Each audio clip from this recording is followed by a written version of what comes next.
Something happened to you recently that should have hurt, and it didn't. Not the way it used to. Someone said something cruel, or something you loved quietly ended, or a piece of bad news arrived, and you noticed the absence before you noticed the feeling. You waited for the wave. It never came. Instead, there was a kind of distance, like watching your own life through glass, close enough to see every detail, too far away to actually feel anything land. You call this being fine. You tell people you've gotten better at handling things, but you haven't gotten better. You've gotten quieter, and somewhere along the way, you stopped being able to tell the difference. This isn't peace. Peace has texture. It still lets things in. It just isn't overwhelmed by them. What you have is closer to a system that's been turned down at the source, a dimmer switch someone else's hand once reached for, years before you were old enough to stop them. You didn't choose this flatness. You built it, the way a body builds a callus, repeated pressure until the skin stops registering the friction as pain. Here's what nobody tells you about numbness. It was never the absence of feeling. It's a defense against feeling too much, deployed so early and so often that it eventually became your resting state. Peter Levine's research on trauma physiology describes a freeze response that activates when a threat is too overwhelming to fight or too inescapable to flee. The nervous system's last available option, a kind of internal shutdown that conserves the organism by going still. The animal in the wilds that can't outrun the predator doesn't keep fighting. It collapses, deadens, waits. You learned the human version of that collapse, and unlike the animal, you never fully came back out of it. You are 8 years old, and you've just been told something that should make you cry. You don't. You notice your own dry eyes with a strange, removed kind of surprise, the way you'd notice weather. Somewhere underneath, a decision is being made without your permission, that feeling this fully right now is not survivable, so the feeling will be filed somewhere else instead, somewhere you won't have to carry it standing up. You walk back into the room a few minutes later, and nobody can tell anything happened at all. That's not resilience. That's the first time the system learned how to do this. This is where the mechanism gets specific. Bessel van der Kolk's research on trauma and the body found that chronic emotional overwhelm,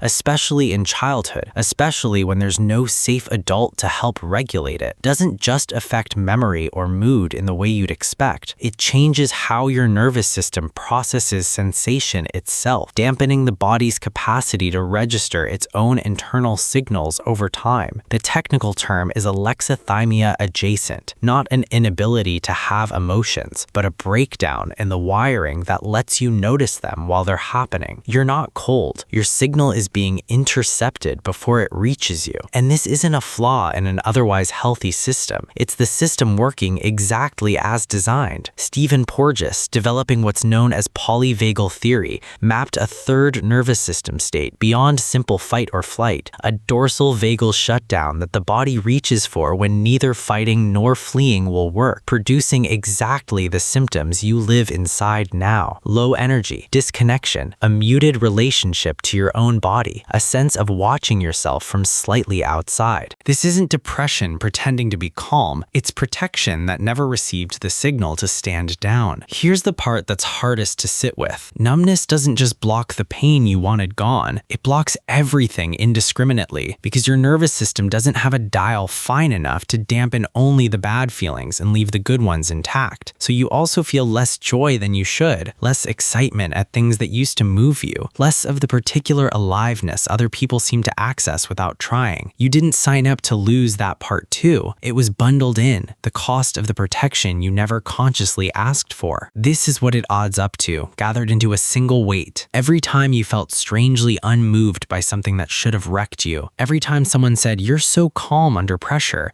and you accepted the compliment without correcting them, every time you scrolled past your own life feeling like an observer instead of a participant, none of that was emotional strength. That was a shutdown system installed under conditions you didn't choose, still running on a threat that ended years ago. You built armor heavy enough to survive a war that's already over, and you've been wearing it into rooms that were never dangerous because nobody ever told the armor it could come off. It shows up everywhere now. In relationships, your partner says they feel like they can't reach you, and you don't fully understand what they mean because from inside the glass, you think you're right there. You watch people cry at things, films, funerals, good news, and feel a strange detachment detachment from your own reaction or lack of one, and wonder quietly if something is wrong with you. At work, you're praised for staying level under pressure that destabilizes everyone else, and you accept the praise without mentioning that level, for you, isn't a skill. It's the absence of a signal that should be there. With friends, you can listen to someone's worst day and respond with the right words almost on schedule, while privately registering nothing. No ache, no pull, just the practiced motions of care, running on a script you memorized a long time ago. In your own body, you've sometimes realized you've been hungry or in pain or exhausted for hours before you actually noticed, because the same system that mutes emotional pain mutes physical signals too. And you've been running on data you stopped receiving a long time ago. You might be thinking, but I'm not in danger anymore. Nothing bad is actually happening right now. You're right, the danger ended. The nervous system that built this didn't get the memo, and nervous systems don't update on logic. They update on repeated, felt safety, which is a much slower and much harder thing to manufacture than knowing it intellectually in a single moment. The conventional explanation says you're just not an emotional person, that some people are naturally more reserved, more even-keeled, less reactive than others. The neuroscience tells a colder story. You didn't arrive this way. You were shaped into it by a nervous system protecting you from something it correctly identified at the time as too much, and it has never been given a convincing enough reason to stop. This is where the gap finally surfaces, the one underneath the flatness. You didn't need to stop feeling. You needed someone to help you survive feeling the full size of what happened, so the feeling could move through you instead of getting frozen in place. That's the regulation you were actually missing. Not less emotion, but a steadier presence that could have helped a smaller version of you hold what was too big to hold alone. Nobody gave you that, so you became your own emergency shutdown instead, and you've been running on that substitute ever since, mistaking the absence of pain for the presence of peace. The tragedy isn't that you stopped feeling pain, it's that the same switch took the rest of your aliveness down with it, and nobody ever explained that those two things were wired to the same circuit. This doesn't mean the people around you back then meant you harm. Most of them likely didn't see anything happening at all, because numbness is silent by design. It doesn't cry out, doesn't disrupt a room, doesn't ask anyone to notice. A child who goes quiet is often mistaken for a child who's coping well. Understanding this doesn't undo the years spent behind the glass, and it isn't the same as the feeling returning on its own. It's seeing the architecture plainly enough to stop mistaking it for who you are. You are allowed to feel something and let it stay longer than a few seconds. You are allowed to notice your own body before it has to shout to be heard. You are allowed to let someone see you not be fine and find out, slowly, uncomfortably, that the glass was never load-bearing, that nothing collapses when you finally let something through it. The shutdown that kept a smaller version of you intact is not required of the adult standing here now. It's just the only system nobody ever told you that you were allowed to power down. You didn't lose your feelings. You just learned a long time ago that having them wasn't safe. You learned to survive the feeling by leaving before it arrived.